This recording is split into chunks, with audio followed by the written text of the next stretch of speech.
by the way, Donald Trump, you may be getting your wish because I'm now down at the E block, and so welcome back to the Five. Now to the wild scene in Oakland, California yesterday between police and the protesters on Occupy Wall Street. The cops fired tear gas on crowds after saying bottles and rocks were thrown at them. As usual, this happened when police tried to clear the demonstrators from an area they'd been rightfully occupying for 2 weeks. Right. Now, I think if they wouldn't have had this problem, do you think, if they hadn't taken away a rightful place for them to assemble, which under our Constitution we have a right to assemble and to protest. They were violent, Bob. They were hurting people. They were violent when they were taken away from their. No, they were violent before that. They were beating up people. Yeah, they were. They had a dog attack. They had a dog attack a reporter. Because it's in the paper, okay? Violence, drug dealing, health hazards. It's incumbent upon the city and the police department to act and to clear it out. Can we just take a side? You just said on a Sharia law I could say divorce just 3 times. I'm divorced. You can't divorce That has saved me $2 million if I've been under Sharia law. Maybe if you're on Occupy Wall Street, I wonder if you would really want Sharia law, because they could probably just kick them out with no. They have it in Boston, right? Eric, they say that the crime rate in New York City has gone up because so many police have got to be dealing with Wall Street demonstrators. Is that something you believe?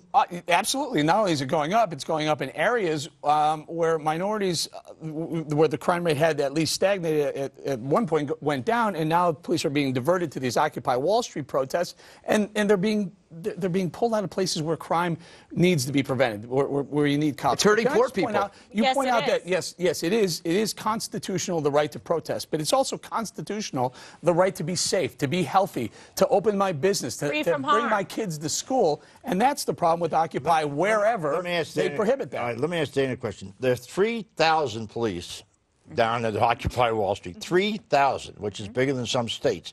Now, if these people, and they take their best troopers down there apparently, or their best policemen down there who usually do these kinds of things to deal with violent crime, why in the world do you need 3,000 police down on that crowd? I mean, seriously. Because they're dealing drugs. Go ahead. Because there's 3,000. Well, I don't know. I mean, you know better than I do. Well, so if they're dealing drugs, that's not shooting people. They're people getting mugged. Go ahead. Well, there's it is a crime. I understand.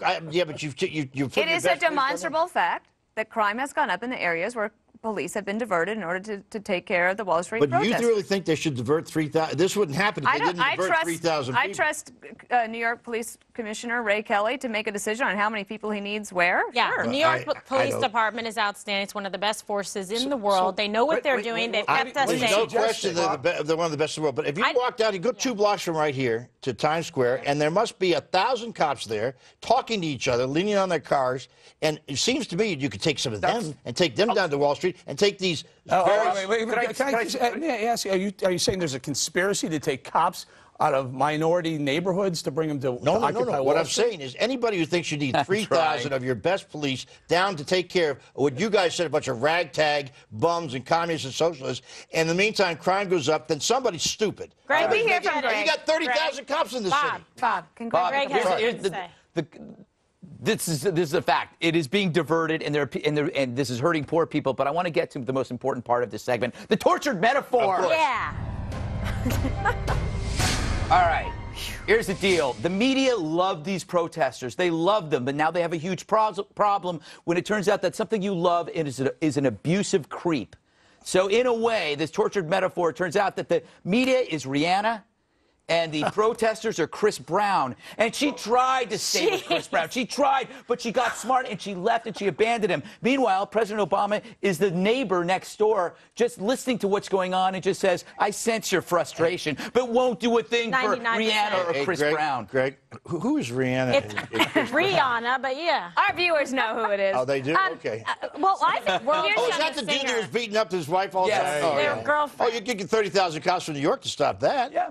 Well, I think that most people who might have felt even a little bit sympathetic or empathetic towards the Wall Street protesters would look at this now and say, all right, guys, it's over. You made your point. Right. Now can we have our police officers back to do the job they're supposed to do? Dave, you know that 50% of the American people agree with the position they take. Yeah, but I know, but I think that was declined. Do you realize President Obama today related the Tea Party to the Occupy Wall Street protesters when he's talking to students? Well, that's for good reason. The first people who no crimes by the Tea Party. No crimes by the Tea Party. Here's the problem. They don't want disrupting town meetings. That's a crime. Coddle criminals. You think that 50% that support it think it's okay to coddle the thieves and rapists and people who are committing assault crimes? Thieves and rapists. These are people who have a right to protest. There have been rapes to show about the level of violence that has increased. There have been rapes.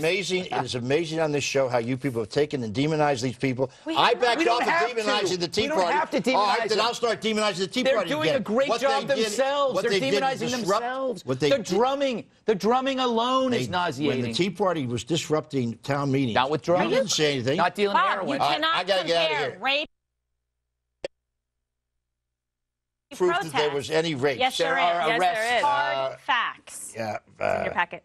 You know, it's in your packet. Where is it? Some right days, here. and that's just a cheap shot. You're into it today, kid. You got it.